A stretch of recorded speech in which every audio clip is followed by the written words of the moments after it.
అధినేత తెలంగాణ మాజీ ముఖ్యమంత్రి కేసీఆర్ స్టైల్ మార్చారు. ఇప్పుడు నడుస్తున్న సోషల్ మీడియా ట్రెండ్ కు తగ్గట్టుగా తాను కూడా సోషల్ మీడియాలో అడుగుపెట్టారు. ట్విట్టర్ లో, ఇన్స్టాగ్రామ్ లో ప్రొఫైల్స్ ఓపెన్ చేశారు. ట్విట్టర్ లో అకౌంట్ ఓపెన్ చేయగానే ప్రభుత్వాన్ని ప్రశ్నిస్తూ పోస్ట్ చేశారు కేసీఆర్.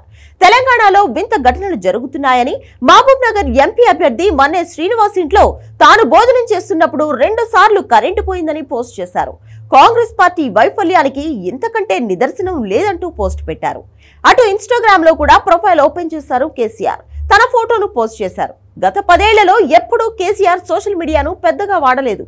తెలంగాణ సీఎంఓ ప్రొఫైల్ నుంచే అన్ని అప్డేట్స్ వచ్చేవి.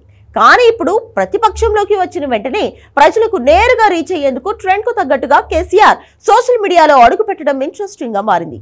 కేసీఆర్ అకౌంట్ ఓపెన్ చేసిన కొద్ది గంటల్లో దాదాపు 14,000 మంది ఫాలోవర్స్ వచ్చారు. ఇన్స్టాగ్రామ్ లో కూడా గంటకు ఫాలోవర్స్ పెరుగుతున్నారు. ట్విట్టర్ లో BRS party official party account మాత్రమే ఫాలో అవుతున్నారు కేసీఆర్.